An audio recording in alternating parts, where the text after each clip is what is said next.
Hey guys, and welcome to a new video. Today we're going to be checking out track mats. Now, a track mat is an invisible layer that is used to control the opacity of a layer directly beneath it. In the simplest terms, track mats are black and white videos. Now in action, they look like this.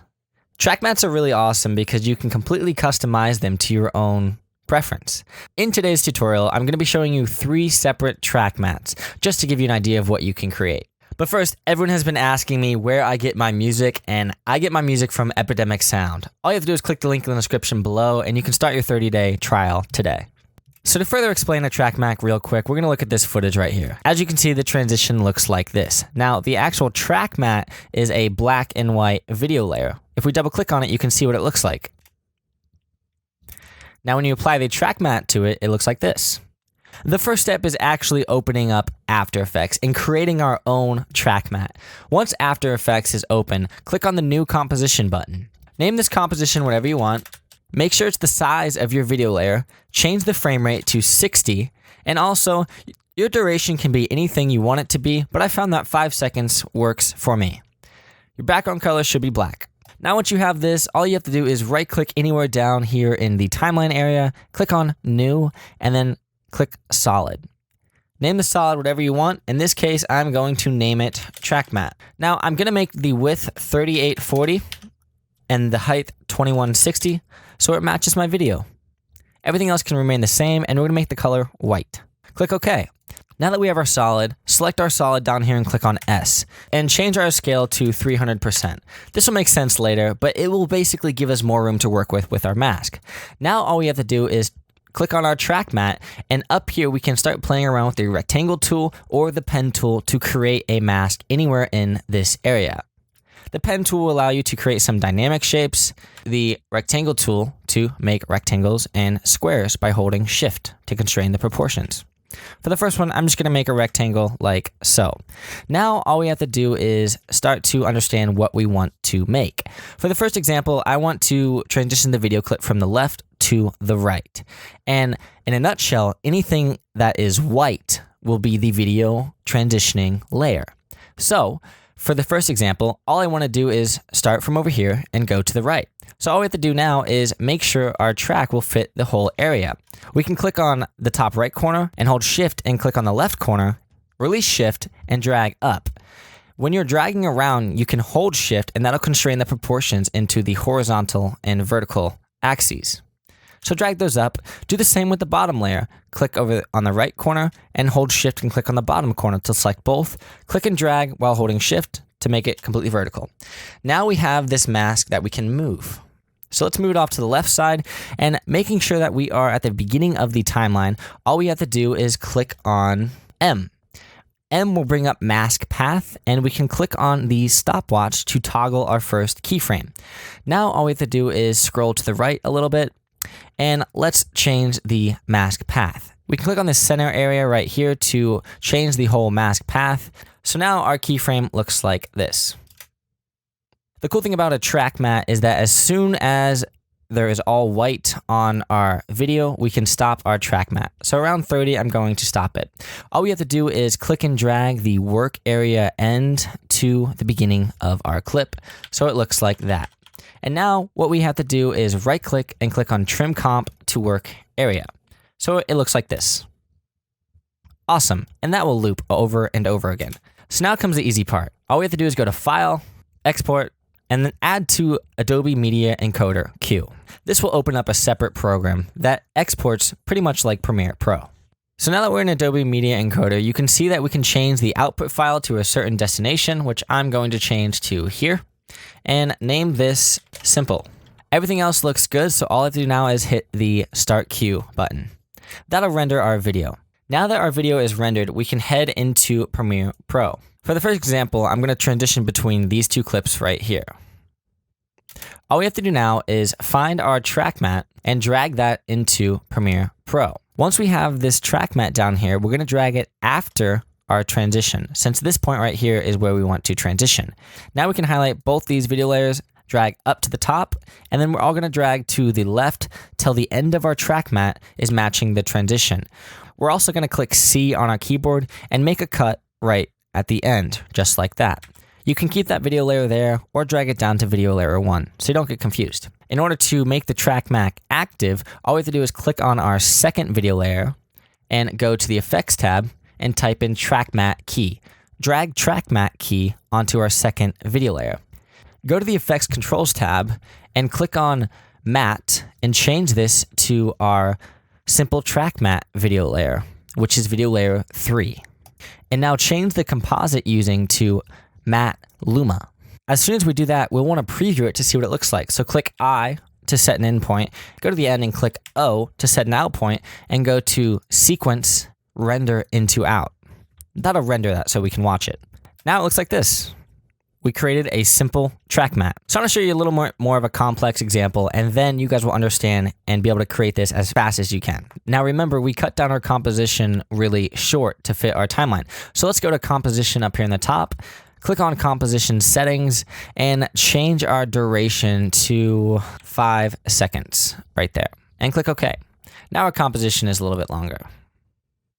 So right click down here and click on New, Solid. Name it whatever you want. Click OK. Now click S to change our scale to 300. It'll make our life easier. And now all we have to do is click on the rectangle tool or any tool and create our own design. I know that I want it to extend beyond these edges, so I'm going to hit Control and scroll with my mouse wheel back so I can see everything larger, or change this to about 25%. And now click V to bring up the selection tool. Now we can click both these edges by holding Shift, and then click and drag this wherever we want. Hold Shift and we're going to constrain the proportions vertically. Do the same to the bottom one by holding Shift, clicking on them. I'm also going to change the size of this mask horizontally, just like so. So this is our first mask. What we can do is click Control D and duplicate this, and now we can move this anywhere to get a rough idea of what we want to do. So that looks good like that. And we're going to click Control D to do another one, duplicate that, and bring it to the middle. As we're bringing it to the middle, I'm realizing that it's not gonna fit exactly. So what we can do is click on this little button, choose grid and guide options, and go to title safe options. So now what we can do is we can line this up in the middle, almost perfect, and drag these out to these edges. So now this gives us a rough idea of what we want to do. So a good way to stay organized is to click and rename all of your blocks. So if we click on the top one, the center one got highlighted. So all we have to do is click Enter. I'm going to click the right arrow key to go to the end and type in center. Click on the bottom one, and that is the right vertical block. So I'm going to click Enter, click the right arrow key to go to the end, and type in right. Do the same with the bottom. So now I'm organized, and you can click and drag these around anyway to make it easier for you. So now let's just start by getting everything off of the screen, just like so. For the first one, I'm going to click on vertical block left and make sure I'm at the very beginning and click on P. P will bring up the position. So all I have to do is click on the stopwatch to add a keyframe, and I'm going to go, let's say 20 frames. And you can jump 20 frames to the right by either clicking and dragging or hit Control and Shift and the right arrow key twice. Let's click and drag our vertical block up while holding Shift so it constrains the proportions. One rule of thumb that I like to do is I always like to ease in these keyframes. So once you are going, right click on your second keyframe, go to Keyframe Assistant and click on Easy Ease In. Let's click on our vertical block center and keyframe that. Since we're coming up from the bottom, I want these vertical block center to come in from the top. So let's go like this. That looks good. And click P to set the position. So I don't want this to start right away, just like that. I'm going to drag it back here till I see that this is finishing. So anywhere around here, it looks good to start it. So let's click the toggle keyframe button right there. Hold Control Shift and click the right arrow key twice. And then drag this down while holding Shift, just like so. Again, right click on the last keyframe assistant and click on Easy Ease In. Let's go to our final vertical block and click P to set the position. And I want that to start right about there. And let's click on the keyframe button next to position. Hit Control Shift and the right arrow key twice. Now all we have to do is drag this up to the top and then hold Shift to constrain the proportions. Again, all we have to do is right click and click on Keyframe Assistant and Easy Ease In. So if we play this back, it looks like this. So if you don't enjoy how fast that is or how quick it goes, all we have to do is click and drag our keyframes around to manipulate it and make it slower since everything is modular.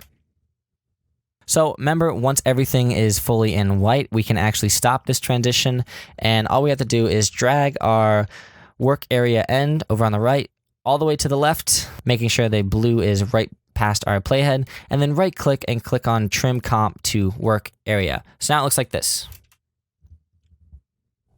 So now all we have to do is go to File, Export, Add to Adobe Media Encoder. The cool thing is you can see our previous export right here. If we like our settings, let's just make sure our output file is going to where we want to save it. And let's name this as vertical blocks. All we have to do now is click on the play button and it'll render that out. Once that is rendered out, we can go back into Premiere and we can start playing. So we just created this transition. Now we want to transition between this clip and this clip. Go to our track mats folder and drag our newly created track mat into Premiere Pro. It's best if you do it right at the very end. So now we can hit C on our keyboard to make that cut right there, and we can drag both these up and then over, making sure it's on top, and our ending video layer we can also drag down, just so it looks like that. We can go to the Effects tab, type in Track Mat key, drag it onto our second video layer, and go to the Effects Controls, click on Matte Video Layer 3, since that is what video our track mat is on, and change the Matte Alpha to Matte Luma. So we want to see what this looks like, so all we have to do is click I to set an endpoint, and O to set an out point, and then go to Sequence, Render into Out. As you can see, we are starting to create our own custom track mats. For the final one, I'm going to show you a little bit more of a complex example. So now that we're in After Effects, I want to show you guys how I created this example. First things first, let's start with a blank canvas. We're going to want to make sure our composition settings are up to par for what we want. Change our duration to around 5 seconds so it gives us some room to work with. If you drag this little slider, you can increase the size of your timeline. Now down here in the timeline area, right click and click on New, Solid. Name this Solid Square, because for the final one, we're going to do some squares. All we have to do now is choose a square size. So 2000 by 2000 would work. And the reason why we made a square is so that the anchor point was dead center. So we can line it up with our title action safe grid. So first things first, let's click S on our keyboard. And we're not actually going to make it 300 this time. We're actually going to keyframe the scale so that we can create some motion like this. Rule of thumb first is that I want it to start at the very beginning. So I know my scale wants to be 0. And then I'm going to hit the keyframe stopwatch. I'm going to play it forward a little bit, and I think right about here is when I want the scale to come in. 75% looks good. It's coming in. Maybe I want it to come in a little bit faster. It comes in, and then when it comes in, I want it to slow down and shrink a tiny bit, so maybe about 65. So it looks like this. Boom, shrinks, and then it goes back up and fills the whole screen right about there. So let's see what that looks like. Boom, down, and boom. So I'm going to shorten that length a little bit and shorten that one definitely a little bit as well. You saw that that wasn't really smooth. If we click the graph editor right here, you can see that these keyframes are 1 speed, 1 speed, 1 speed. A nice thing that we can do is we can smooth this out. If we right click on this area or this area down here and go to Keyframe Assistant and click on Easy Ease, that'll create a Bezier. And if we do the same right here and click on Easy Ease, it'll also create a Bezier. So at first, it's already pretty smooth, but we're gonna make it even more smooth. This is kind of the complex thing, but make sure this is selected so it'll auto zoom the graph height when you change it. What I'm trying to do is make this blend as best as possible. So I'm gonna drag this together like that, and let's drag this down like that. So that's a smooth ramp right there. And then this one right here, I'm going to try to blend a little bit more by pushing that edge and pushing that one up. So let's see what this looks like. Boom, goes down and goes up. Cool, so this one needs to be a little bit more, so I'm gonna drag that out even more so it's a little bit slower. And gradual up, boom, I like what that looks like. So in essence, these speed graphs, all you can do is manipulate and pull these to change the influence, which will also change the speed. It's really hard and complex, but if you guys want, I can make an advanced tutorial on After Effects speed graphs in the future. One thing that you should note, if I uncheck the scale graph height, you can see that anything below this middle line right here is actually going in reverse. And reverse as in it's shrinking the scale down. And anything above the line is actually increasing the size of the scale.